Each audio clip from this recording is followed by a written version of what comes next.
Greetings everyone, peace to you all. Welcome to another episode of Praiseworthy Reviews, where we go through video games to see if they are excellent and commendable. Today we will be reviewing Dispatch, the narrative-driven graphic adventure debut by indie developer Adhoc Studio. Players play as Robert Robertson, a down-and-out superhero who, after a particularly debilitating incident, is forced to work as a coach and mentor at a superhero dispatch center. As usual, we will be evaluating the game based on 5 criteria: fun factor, educational value, cultural value, spiritual value, and cost. For context, prior to this review, I have finished Telltale Games' The Walking Dead and The Wolf Among Us, as well as a few others, and I have finished this game to the credits. As far as the technical state is concerned, the game ran pretty smoothly with no major issues, although there were some minor ones, and some of the statistics it gave me seemed questionable. So without further ado, let's jump in.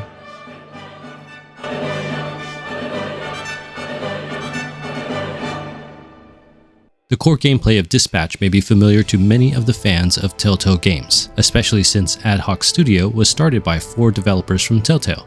Dispatch is a narrative game much in the vein of the Telltale Games, an interactive narrative with 2 main gameplay phases: the typical narrative adventure and the dispatching of heroes to handle requests. The narrative adventure aspect is very similar to that of the Telltale Games of the past. Dispatch has some QTEs, which I know many dislike, but I have never had a problem with. Regardless, there is a setting to turn them off, but honestly, they are not that large a part of the game. The hacking minigame is much more prominent, and while it initially feels kind of simplistic, it does get a little more challenging later on. One thing I want to mention is that unlike many of the Telltale games, there are no open sections where you walk around and investigate things, and I think overall, this changes the pacing of the story for the better.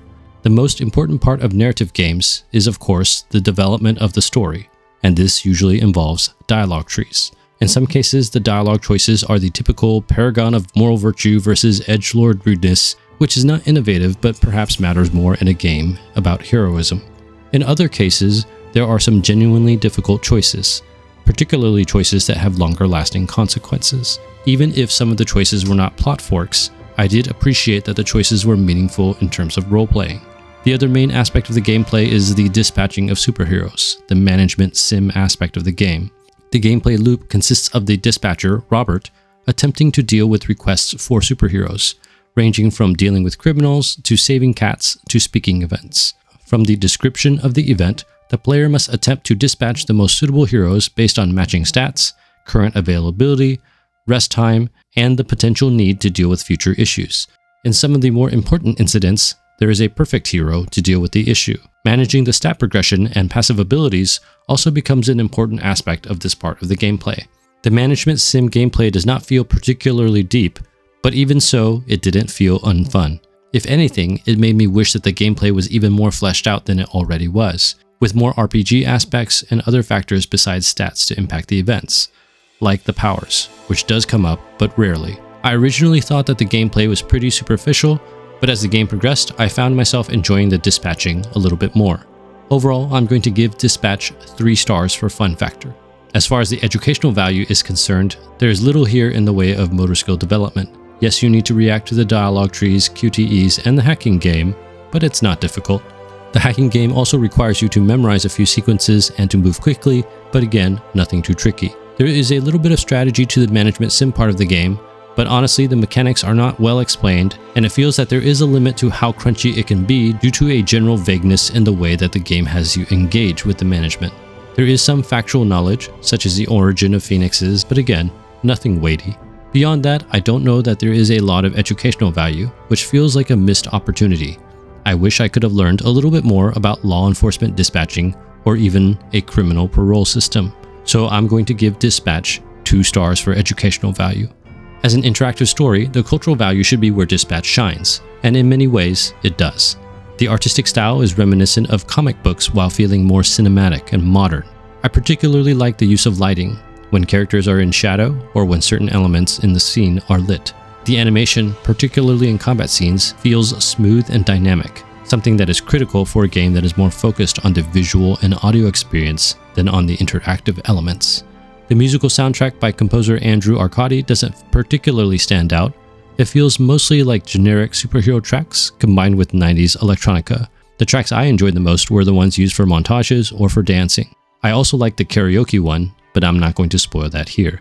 Dude, be honest, am I going to make a fool of myself if I sing Whitney Houston? The voice acting features an all-star cast from famous celebrities like Aaron Paul and Jeffrey Wright, to YouTubers like Jacksepticeye and Moist Critical, to the Critical Role team like Laura Bailey and Matthew Mercer. The writing is quite humorous with a script that really allows the voice actors to bring the characters to life. You better not. I would resurrect and re-kill your father in front of you if it meant being able to use my powers again. The plot, as far as the superhero aspects of the story are concerned, is pretty generic, but the work-life setting and the subsequent character development based on that is familiar and comfortable. The pacing felt pretty tight, and I thought the ending was quite cathartic, rewarding the invested player with something hopeful and satisfying. We joke, we laugh, we suppress our trauma. As far as sales numbers are concerned, it should be too early to have any, but Dispatch reportedly sold 1 million copies in the first 10 days, and 2 million copies within the first month. As a result, there are already talks about a sequel, a Season 2 for Dispatch, as well as a similar style game set in Critical Role's setting of Exandria. Overall, I'm going to assign Dispatch 5 stars for its cultural value. Despite being portrayed in a colorful and upbeat style, Dispatch has a lot of negative content. As you might expect from a superhero video game, there is cartoonish superhero violence. There's plenty of tobacco, alcohol, and even some drug use. But this is almost understandable given the villainous background of the Z-Team. There is also an attractive half-demon team member, Malevola, which may make some people uncomfortable, but I think they try to keep this from being too offensive. So, I'm no Dispatch dude, but I don't know if sending Malevola to sub at Sunday school was the move. There is an incredible amount of profanity. Dispatch is easily one of the most crass games I have ever played. This would have been a deal breaker, except the game allows you to censor the audio with bleeps, which actually makes the dialogue a lot less offensive and a lot more humorous. I'm not telling you you loser! See, this is more like how I thought this would be. I hope Shroud kills you just like he killed your father. I hope he spanks your little daddy as you to death, you hear me? The Lord's name is also used in vain a few times. Jesus Christ. Jesus, Chase. Jesus Christ. There's also a significant amount of nudity, but the visual censor provided isn't as elegant or humorous as the audio one. Still, given the overt amount of nudity, I am glad that I had the censor on, because it's honestly quite unrestrained. It would probably cause me to give the game a low score for spiritual value. There is a sex scene that is relevant but longer than it needs to be. With the nudity censor on, it's a lot less sexy and a lot more awkward than it probably is otherwise. Even with both censors on, there is still a lot of innuendo and crass sexual joking that, while humorous at times, feels juvenile to the point of being tiresome. Oh, you like a donut? No. They're called... You love big, long, cream-filled donuts. I got it, dude. You like your donuts up in your throat and your ass, so. Yep, you got me. I love gobbling on hot, sloppy donuts. Love them from my mouth to my butt.